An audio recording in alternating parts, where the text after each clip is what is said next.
Hey guys, my name is Porter, and today I'm going to be showing you how to use a multimeter. More specifically, the three main functions that you'll find on most multimeters, which are the voltmeter, ohmmeter, and ammeter. This model is a Klein MM700. When I bought it, it was about $50, and nowadays it runs about $100, but there are cheaper versions out there. Now, first thing you're going to want to do is set up your leads, which are these here. You're going to want to plug the black one into the common plug. And the red one will go in either of these three plugs depending on what function you're using. We'll start with arguably the most important function of the multimeter, which is the voltmeter.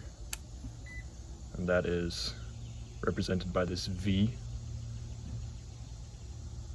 Now automatically you can see it sets to AC voltage, represented by this sine wave here. As well as setting it to the voltmeter function, you're going to want to plug your red lead into this port here with the V. So one use of your voltmeter is to check the health of your car battery. So while you're set up in the voltmeter configuration, you want to press the select button to change it to DC mode. You can take the leads of the multimeter and check the voltage of your battery, like so. Another very common use of the voltmeter is testing your electrical outlets at home. Now for this, you're going to want to have it in the AC voltmeter setting. Typical household outlets are generally about 120 volts AC. So you put your leads in each socket.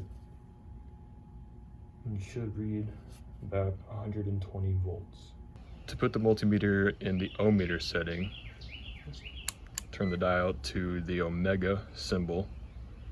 You'll see an omega here. You keep the red lead in the same spot as the voltmeter. You can see the omega there, representing the ohmmeter function.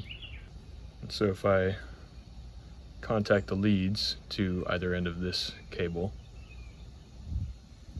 you can see the ohmmeter reads about a little less than an ohm. It's jumping around a bit, but that is very low resistance, which means that there is continuity between these ends of wire. And that tells me that these are connected and that the wire is intact. Here I have crudely set up this switch to demonstrate the ohmmeter.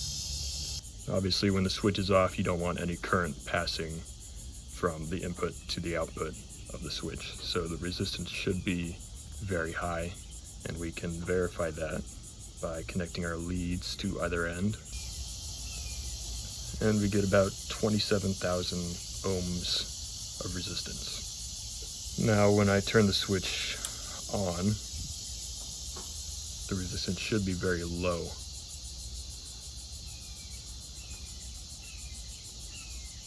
And as you can see, we get about 1 ohm of resistance. The last function of this multimeter that I'll be talking about is the ammeter. So to set up the ammeter, I'm going to take this red lead and move it over to this bottom one here. Has a max current carrying capacity of 500 milliamps. This one is 10 amps.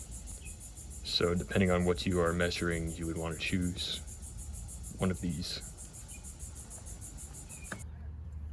So here I have the battery to this boat with the negative leads disconnected. I'm going to use the meter itself to complete the circuit. So I'll take one lead and connect it to the disconnected negative terminal. I'll take the other and connect it to the disconnected negative lead. When I start turning things on, you'll be able to see the amperage going up.